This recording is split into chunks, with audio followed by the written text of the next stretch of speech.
Meus queridos irmãos, a paz do Senhor, fala BBB de volta, esta feita, missão bíblica CPAD, sala juvenis, né? Sala dos juvenis.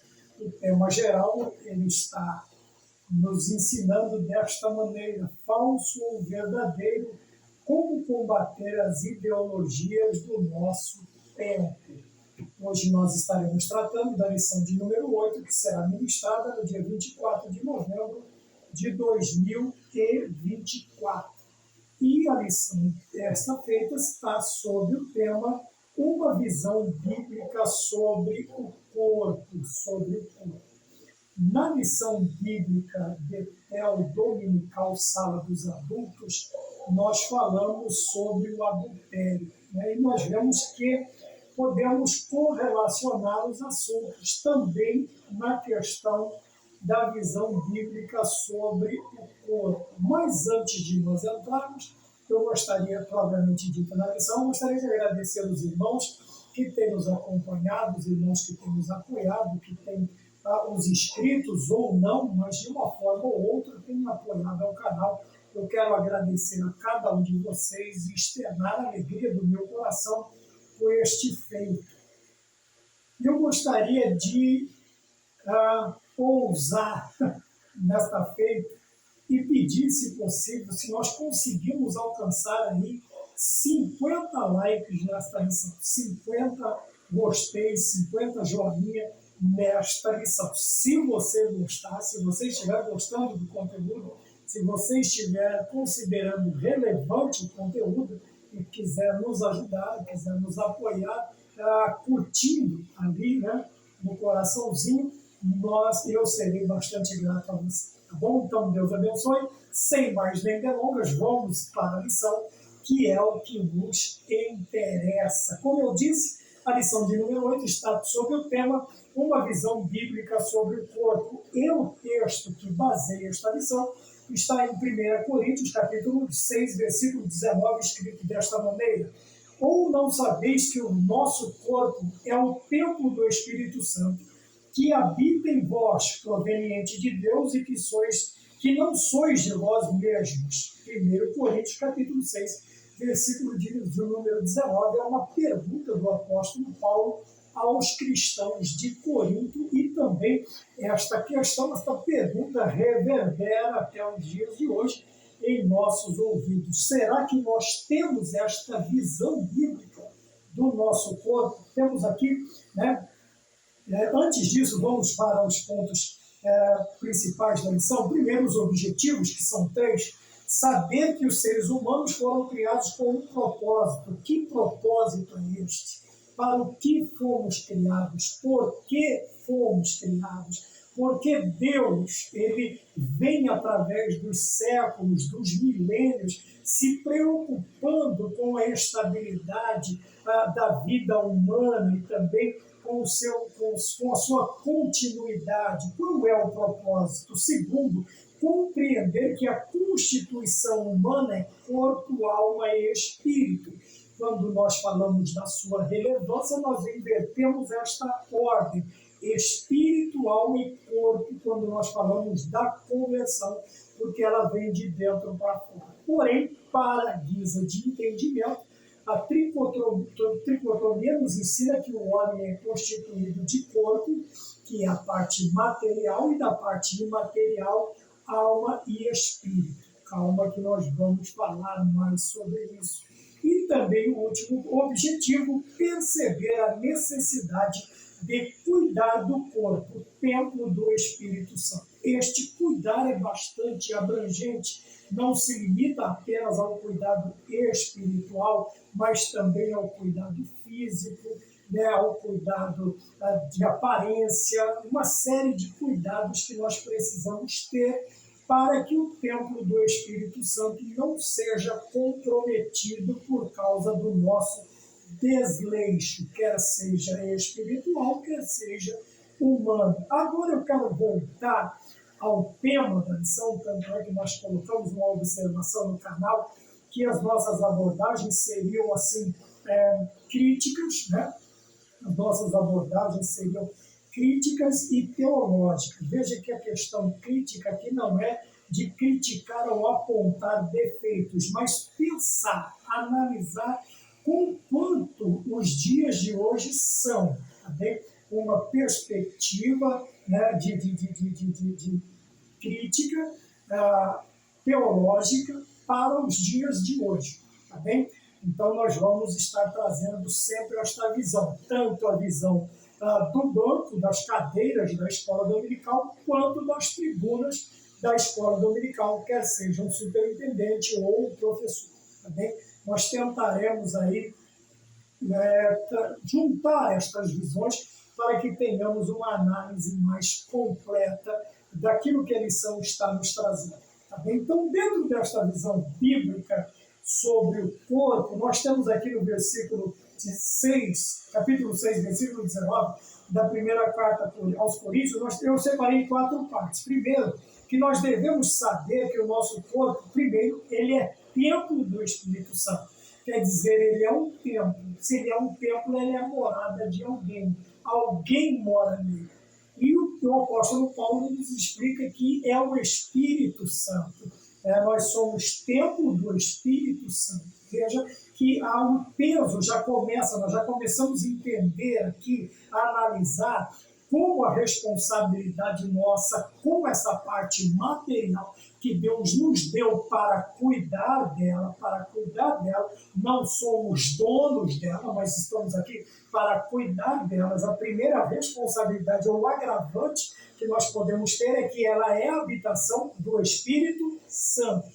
Nós vamos agravando, ou a responsabilidade vai aumentando, a partir do momento em que nós vamos discorrendo o versículo que Paulo escreve aos Coríntios. Ele diz, vocês são o templo do Espírito Santo. Veja, por quê? Que habita em vós, logo nós somos morada. Ele não é um visitante, ele não vem de quando em vez ver como está a casa ou passar uma temporada, ele habita. Quer dizer que diuturnamente o Espírito Santo mora dentro de nós. Não há aquela ideia de que um momento, de que uma área, de que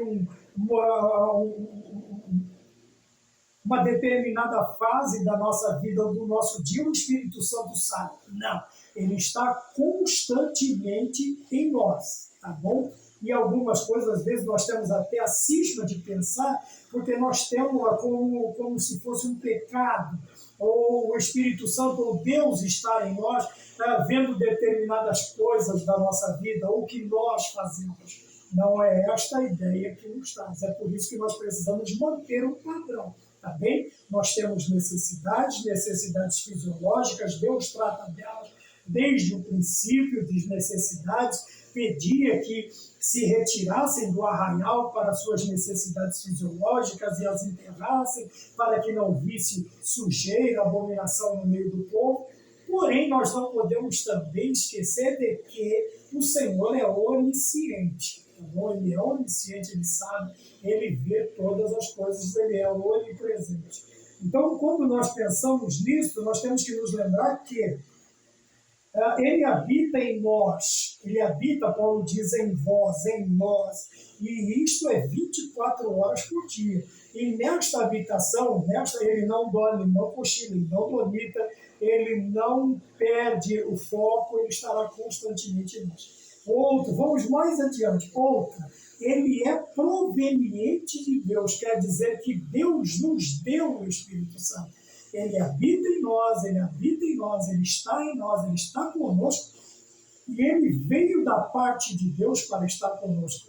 Logo, nós temos o Espírito Santo como um presente, uma dádiva de Deus para nós. Tá? E, encerrando, ele nos lembra que depois de todas estas realidades, nós chegamos a uma conclusão de que nós não somos de nós mesmos. Veja, este habitante, ele também é um dono, porque esta casa foi comprada. Cícero Nogueira, há muito tempo atrás, ele cantava, eu era uma casa abandonada, mal cuidada, maltratada, pobrezinha, mesmo assim habitada por estranhos invasores habitada. Então vejam bem, até que Jesus Cristo chega, gosta da casa, compra a casa, reforma a casa, passa uma pintura nova na casa, né, e ele passa a habitar nela. Os habitantes estranhos voltam e querem comprar de volta. E o Espírito Santo diz, não, agora ele é meu, ele é meu. Quando nós temos essa visão, nós sabemos que nós não somos de nós mesmos. Então, certas ideias, certas ideologias, certos sofismas, certas mentiras, certos enganos não podem ter efeito na nossa vida. A partir do momento que nós temos estas 4 realidades na nossa vida. Também que nós vimos aqui no versículo de número 19 do capítulo 6 da primeira carta aos Coríntios. Veja, nós somos templo do Espírito Santo, esse Espírito Santo habita em nós, ele veio da parte de Deus para habitar em nós e agora nós não pertencemos a nós mesmos, pelo contrário, fomos comprados. Olha que ideia maravilhosa. Aquela choupana, aquela tapera, como diz Cícero Nogueira, aquela tapera que nós éramos agora é uma casa habitada. Por que uma casa habitada?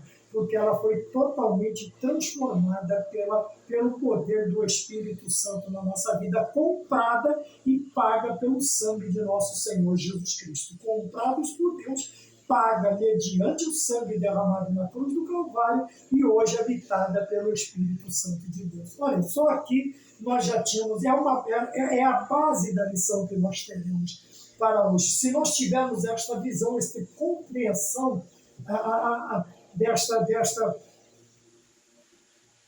amplitude, desta importância, nós entenderemos facilmente o restante da lição. Veja, como nós vimos nos objetivos, o ser humano foi criado com um propósito. E o tópico de número 1 traz esta ideia, criados com um propósito.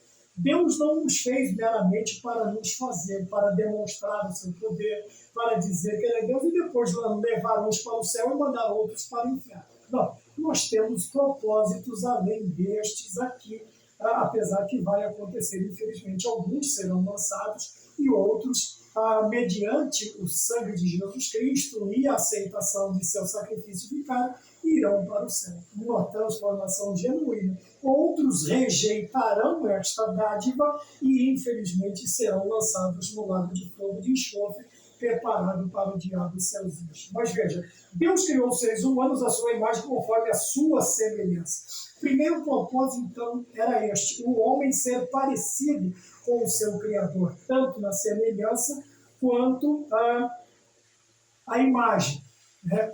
Como éramos semelhantes como? Nós não tínhamos pecados, mas sendo introduzido o pecado através da desobediência dos nossos primeiros pais, ficamos com a imagem de Deus, mas a semelhança nós perdemos. Porém, o propósito inicial de Deus é que nós seríamos a sua imagem e a sua semelhança no ato da criação. Porém, ele nos fez, como eu já disse, não para estarmos aqui por um mero estar.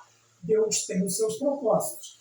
Porém, os propósitos que Deus preparou para que nós vivêssemos nele, como diz o apóstolo Paulo, a cultura materialista deste mundo está tentando desvalorizar tudo que Deus criou, inclusive o corpo humano.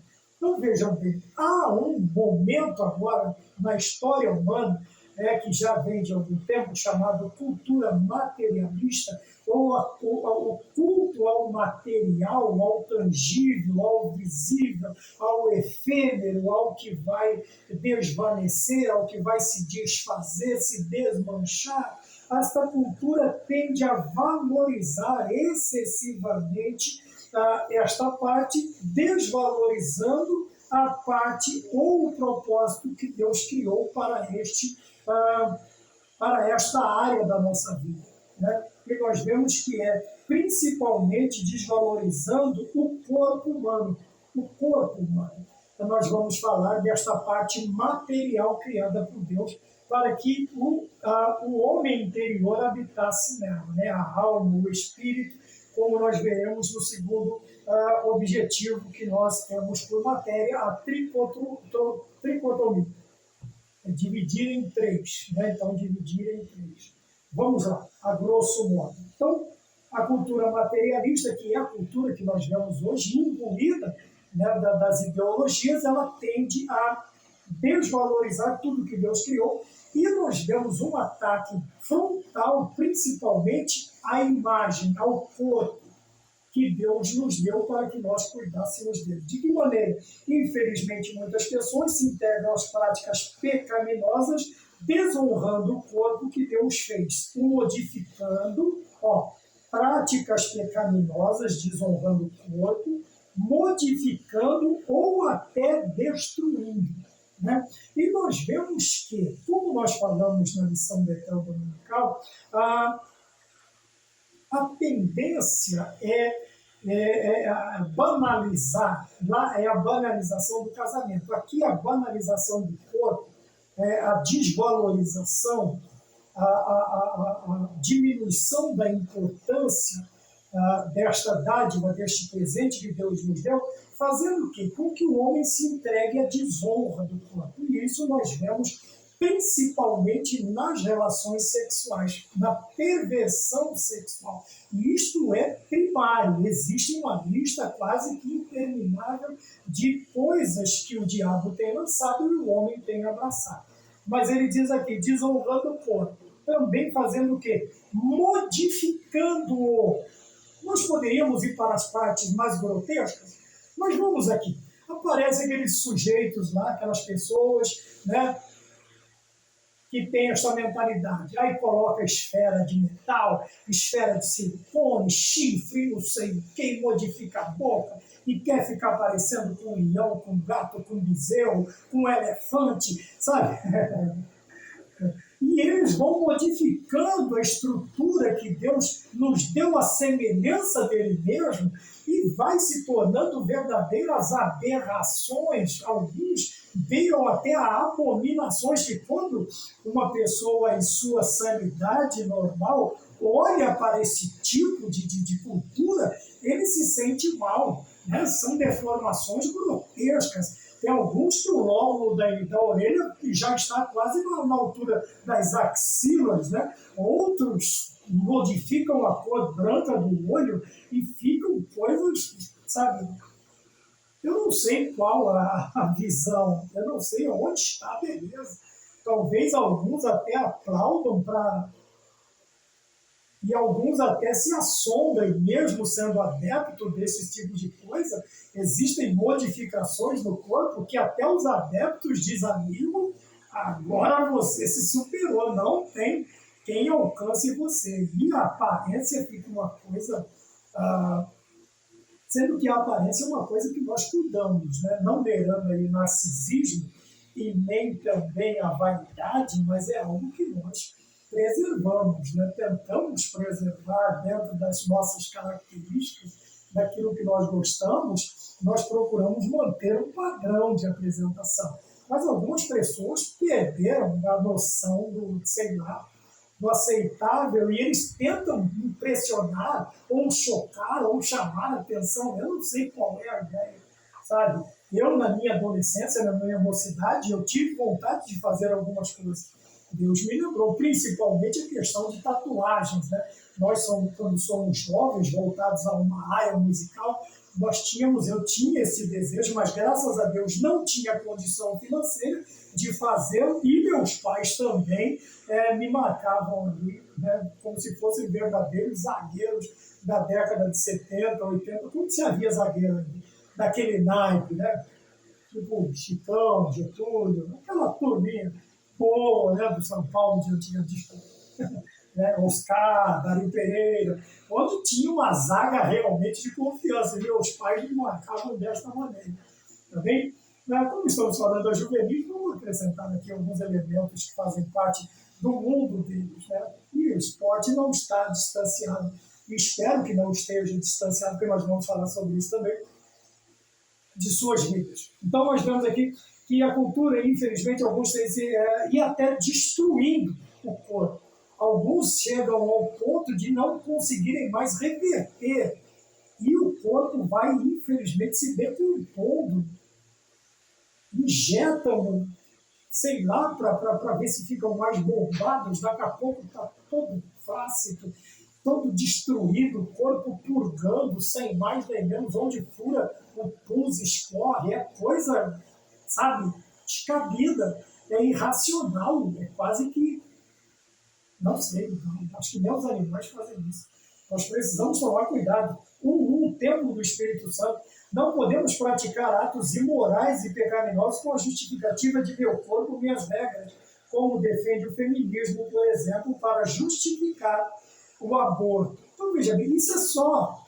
Quando nós olhamos determinadas coisas que já estão aí, já estão sendo expostas, veja, que no iceberg é uma pequena parte dele, uma parte dele que fica exposto, fica fora, fica submerso ou imerso, está fora da água.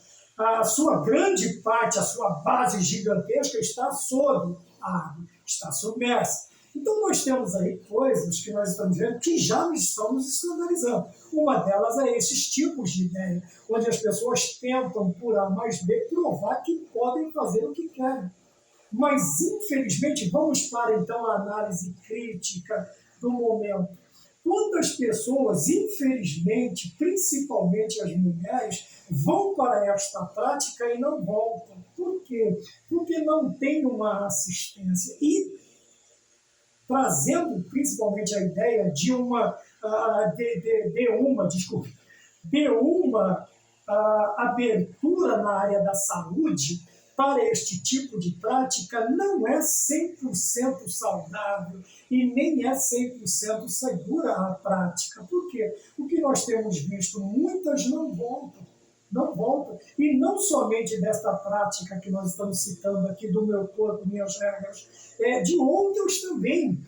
Intervenções estéticas de mulheres que não precisam, mas a pressão social, a pressão das minorias, a pressão das ideologias, levam pessoas de 22, 25 anos a buscarem coisas que elas precisassem, se fosse necessário, porque a ordem natural da vida vai nos levar a isto, tanto o homem quanto a mulher vai nos levar a isto, mas esta vaidade, esta pressão, ou o que quer que seja, tem levado os jovens cada vez mais de menos idade a estas estéticas clínicas disso, daquilo outro, e que eles simplesmente não voltam. E depois os pais se desesperam, os entes queridos, os familiares, eles querem justiça. Mas ninguém obrigou os tais a irem ali. O que obriga as pessoas a tomarem estas medidas extremas é a pressão da sociedade moderna. Agora aqui está a análise crítica, teológica dos nossos dias. Vejam que ninguém está empurrando essas pessoas para estas clínicas, seja ela de que for. Mas a pressão psicológica imposta pela sociedade, pelas ideologias, como nós temos na missão aqui, principalmente os nossos juvenis, os nossos jovens, e também as nossas crianças precisam ser advertidas desde a mais tenra idade, de que estas pressões estão levando muitos à morte. E, infelizmente, não está se levando em consideração isso. Tá? Estão se expondo ideias que trazem uma ilusão, um encantamento, um deslumbre, e essas pessoas simplesmente vão, só que não lhes mostram o lado escuro destas ideologias, não lhes mostram o perigo destas ideologias de levar a cabo essas ideias. Então nós precisamos tomar cuidado, como ele diz aqui, nós somos templos do Espírito Santo.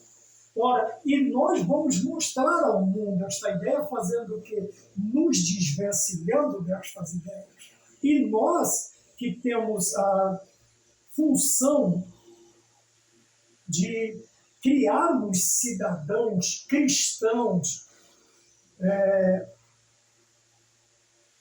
dizendo desta maneira, nós temos que levar a conceitos, ideias, ensinos que convençam essas pessoas. Por isso nós precisamos estar preparados. Nós da classe docente, nós precisamos estar preparados para educar os discentes, os alunos.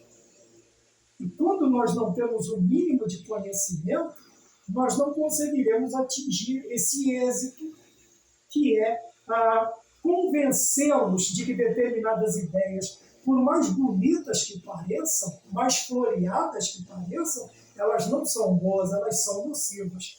Tá bem? Aí tem aqui o ponto 1.2, livre-arbítrio.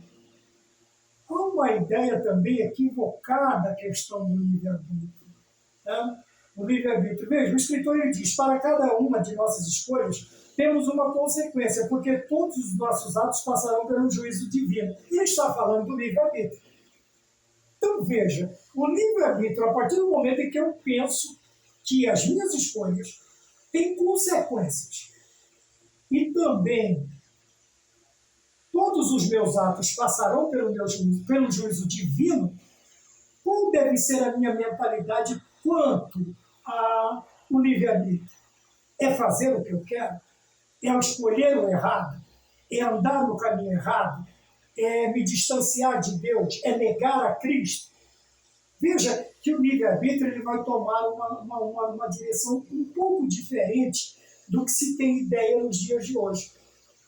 O livre-arbítrio ele me dá o direito da escolha, porém, ele me dá o direito da escolha certa. Porque dentro da escolha do livre-arbítrio, Deus também me conduzirá à escolha certa. Deuteronômio 30:19, Deus chega diante do povo através de Moisés, eu tomo hoje diante de vós como testemunha contra vós, os céus e a terra. Por quê? Eu coloquei diante de vocês a bênção, a vida e a morte, a bênção, a vida e a morte, a bênção e a maldição. Veja, escolhas, não foi? Porém, olha o que escolhe, pois, a vida, para que te vá bem tu e a tua descendência. Então veja que Deus não deixa o homem ao seu... Sabe, porque se chegaria numa situação em que o homem vai chegar diante de Deus e diz assim, então por que o Senhor deixou escolher errado? Ele não estaria errado de tudo, se ele reclamasse desta maneira. Mas veja que Deus coloca, escolhe, pois, a vida. Deus dá a opção correta para ele. Então, quando eu passo a pensar que as minhas escolhas terão consequências, eu tenho que ser remetido à ideia de que as minhas escolhas têm que ser a mais correta possível e a mais próxima da vontade de Deus.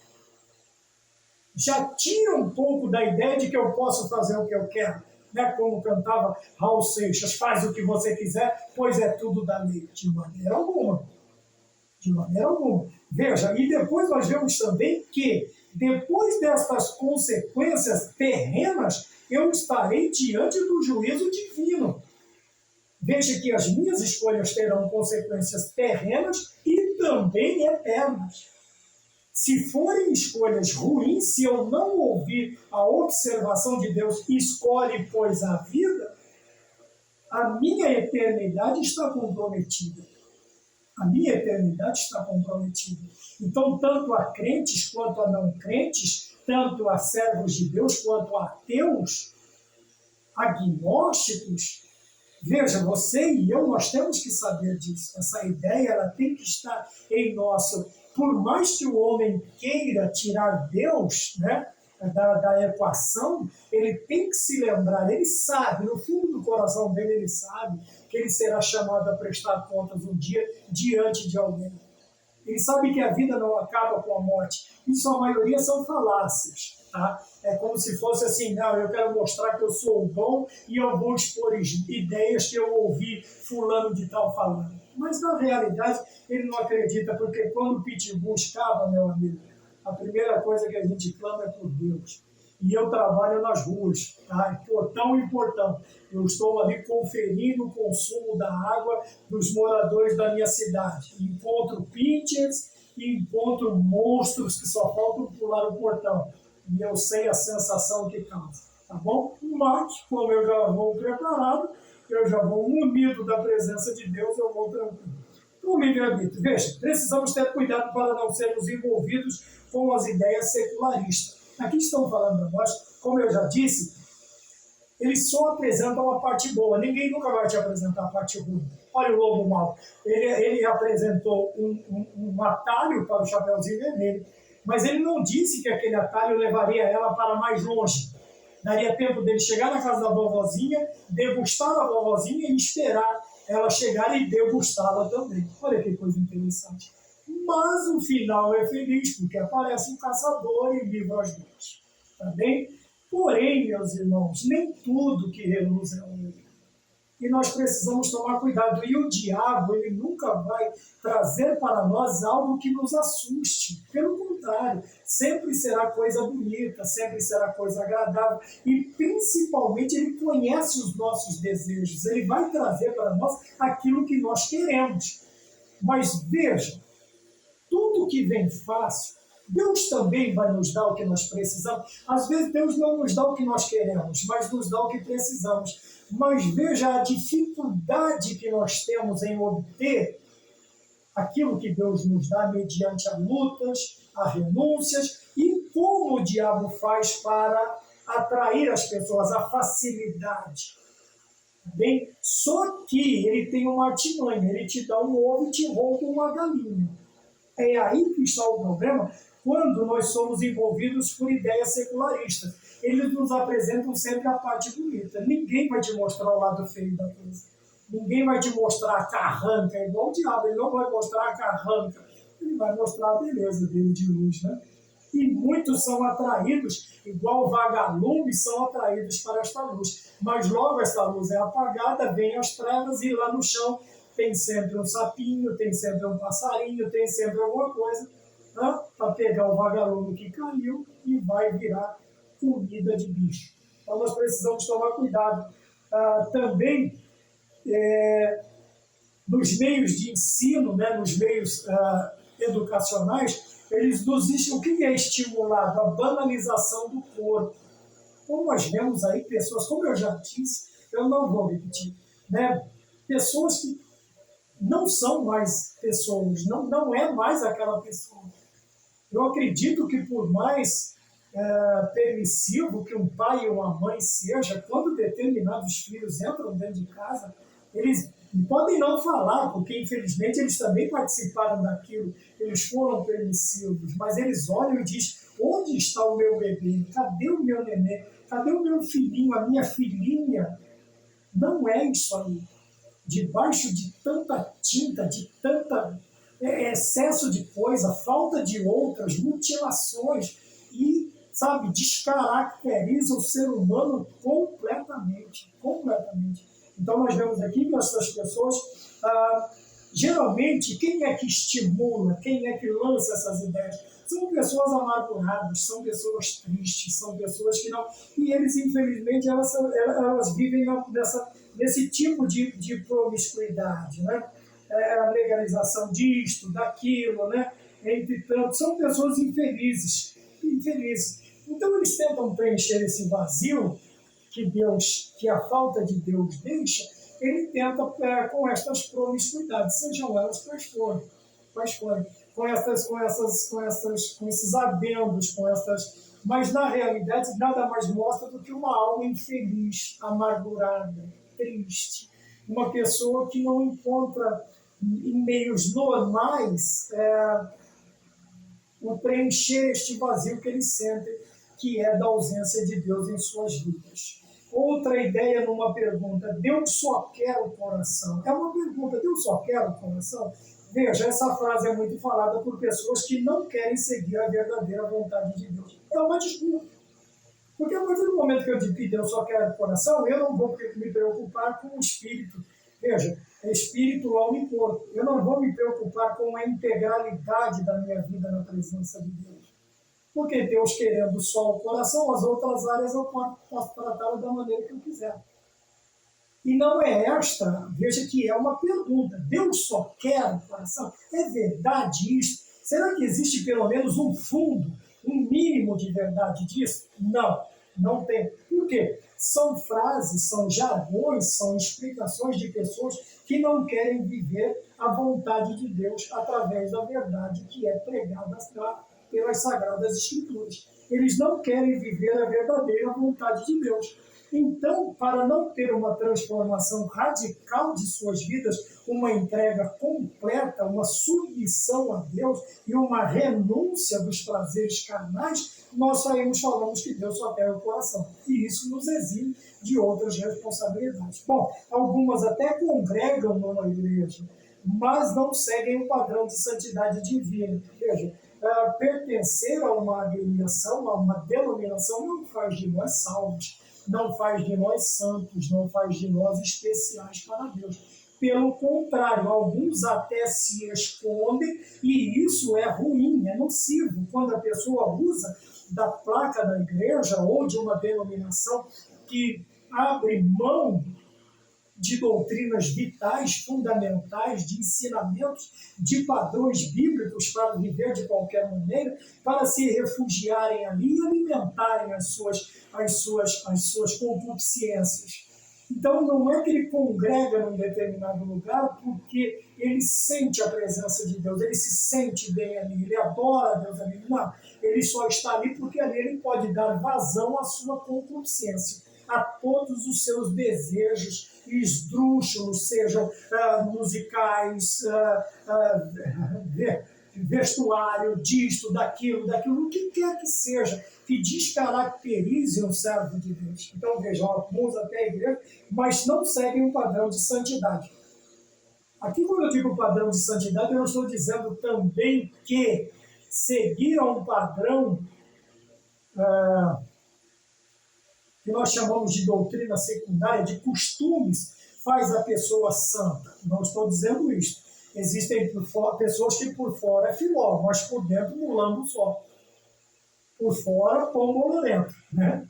Por dentro, como é que é por fora? Bela viola.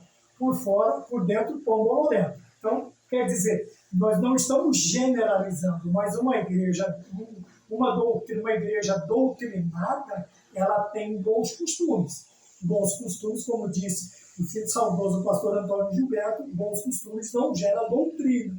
Mas uma igreja doutrinada é ensinada, ela vai viver debaixo de bons costumes, tá? Que é a doutrina secundária. Tá bem? Então, essas pessoas, vejam, simplesmente afirmam que o que importa é o que elas sentem por Deus. Mas se realmente existe um sentimento, veja, quando há um sentimento entre um homem e uma mulher, qual vai ser a característica deste homem? Qual vai ser, o que é que vai importar para este homem? Fazer a vontade dele ou dela? Vamos inverter os papéis. Quando há um sentimento da mulher pelo homem, qual será o que será importante para esta mulher? O bem-estar, a alegria do seu marido ou a sua? Quando existem os filhos, aí o que importa? É o que nós sentimos ou o que os nossos filhos vão sentir? Ou o que nós queremos que os nossos filhos sintam? Então veja que quando aplicamos esta análise crítica, esta análise teológica dos padrões, nós vamos ver que se já não estamos fora, estamos desviando gradativamente do caminho correto. Então veja, até congregam numa igreja, mas não vivem o padrão dos santos, que é a santidade. Né? E o último tópico, realmente Deus quer o nosso coração, que é lógico, mas quando o nosso coração está genuinamente em Deus. Aqui não é o músculo cardíaco, mas o homem interior, corpo, alma e espírito tem que estarem totalmente voltados para Deus. Para Deus é o que nós veremos aqui no ponto 2.1, o ser humano como corpo, alma e espírito. Quando nós falamos disso, nós já dizemos que Deus fez o homem com uma parte material, né? Material e uma parte imaterial. Material, corpo, imaterial, alma e espírito. Alguns dizem que não conseguem discernir, não conseguem separar espírito e alma. É fácil. Fique tranquilo que a tricotomia é fácil. Os dicotomistas vão falar que é difícil, mas não é não. Veja. Composta de... Precisamos nos relacionar com e nos consagrar a Ele de forma integral. 1 Tessalonicenses, vamos lá, foi o que eu citei anteriormente, né? 1 Tessalonicenses, vamos lá, capítulo de número... Cansa.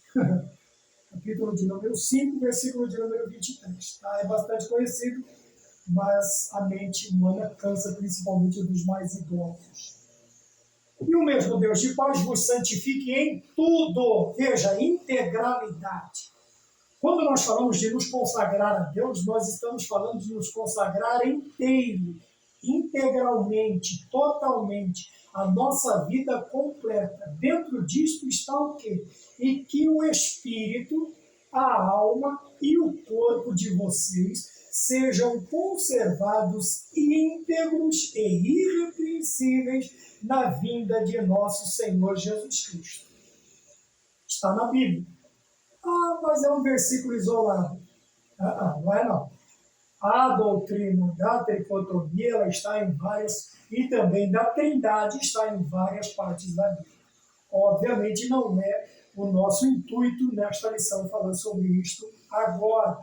Mas veja, ele fala que todo homem, corpo, alma e espírito, quer dizer, a parte imaterial, a parte que se apresentará diante de Deus, o psique, que é o que vai receber o bem ou o mal das obras praticadas, e o espírito que nos liga, o espírito comunica com o meu espírito, que somos filhos de Deus, devem ser guardados e irrepreensíveis para o dia do Senhor. Veja, a explicação da Bíblia de Estudo Pentecostal diz assim, que pelo nosso espírito temos comunhão com o Espírito de Deus. Acabei de dizer.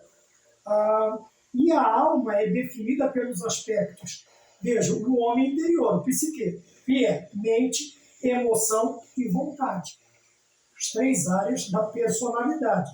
Mente, pensamento, emoções, que elas podem ser controladas por Deus, pelo Espírito ou não, e nós agirmos, se não for, nós vamos agir por instintos. As nossas emoções vão partir para o lado de instinto e terão, assim, difusões, né, vamos dizer assim, elas serão lançadas de maneira descontrolada, tá bem? E também o corpo, que é a parte imaterial, que a parte dela é do pó você veio, para o pó você vai retornar. Tá bem? Então, tudo isto, e a nossa visão agora principal é o corpo, devem ser guardados, vejam, íntegros completamente e irrepreensíveis. O que é uma pessoa irrepreensível? É uma pessoa em que ninguém acha um motivo para chamar a sua atenção, para o repreender, né? E alguns até para envergonhar. Não vai ter uma ponta para pegar para poder envergonhar esta pessoa, porque ela tem uma moral, uma conduta ilibada, irrepreensível. Nós precisamos pensar desta maneira, tá bem? E o terceiro cuidado com o corpo, nós voltamos agora para a parte material, é, primeiro, ter uma alimentação saudável. Segundo, quer dizer, dentro da alimentação saudável, nem nos entregarmos à glutonaria e nem a dietas super restritivas e mágicas. Tomem cuidado, tá bem? Tudo deve estar sob orientação médica. Tá? Ele vai ver o seu biotipo, as suas características, e dentro, eu não sou nutricionista, não sou biólogo, não sou nada disso. Mas eu tenho certeza que estes profissionais vão te analisar, outros analisarão a sua saúde, pressão arterial, coração, e dentro de toda essa estrutura eles vão te indicar tanto essa questão que nós estamos falando de alimentação, quanto a outra área que são as atividades físicas. As atividades físicas. Nós não podemos levantar no dia e ter a brilhante ideia de sair correndo aí 15, 20 quilômetros. não sabemos o estado do nosso coração, da nossa mente, da presença material, e isso pode acarretar em situações complicadas para o novo atleta. Então, tome cuidado com isso. Obviamente, também nos preocupando com o cuidado da mente, nutrindo-a com a palavra de Deus. Tá bem? Manter uma... E outra coisa é que nós precisamos manter uma boa higiene. Né? Tem que gostar de... Eu estou lembrando do ratinho aqui, não do ratinho, lá da agricultura, né? Do sabão, lavando a orelhinha, lavando a mãozinha, ele está lá dentro da banheira e tal, e ele gosta de tomar banho, né? Ele gosta. E algumas pessoas até gostam, mas de quando em vez. Mas essa deve ser uma prática diária. Tá? O uso do sabonetezinho, o desodorantezinho, né? O shampoozinho para lavar o cabelinho, para lavar a barbinha, né? O shampoo próprio para isso também. Quer dizer, você tem que cuidar da sua saúde. E finalizando, não somente também com uma boa higiene pessoal, mas também com um descanso adequado. Nós, quando somos novos, nós temos a tendência aí de varar à noite fazendo as coisas, ainda que sejam coisas boas, tá? Eu já passei a noite em estudos bíblicos, 2, aconselhando a noite inteira. O sol ainda estava raiando e eu estava conversando, escurecia, o sol brilhava de novo e eu ainda estava lá falando. E fiz isso também não sendo crente de uma maneira errada, né? E hoje eu sinto as consequências deste meu desatino, como dizem as pessoas. Então nós precisamos tomar cuidado com isto, tá bem? Manter a higiene e um descanso adequado, evitando assim hábitos prejudiciais à saúde. Então nós falamos cuidando do corpo e trouxemos hoje, esperamos chegando a bom tempo, uma visão bíblica sobre o corpo, tá bom? Nem de mais e nem de menos, tomando cuidado principalmente com as ideologias. Elas são até bonitinhas, mas são mortais. Tinha um filme que falava bonitinha e perigosa. Tá bom? Vamos tomar cuidado com isso e vamos ter a visão bíblica sobre o corpo. Amém? Que Deus nos abençoe. Se o Senhor nos permitir, na próxima vez estaremos falando sobre a lição de número 9 e que assim Deus nos guarde, nos abençoe, nos proteja e que fiquemos todos na paz do Senhor.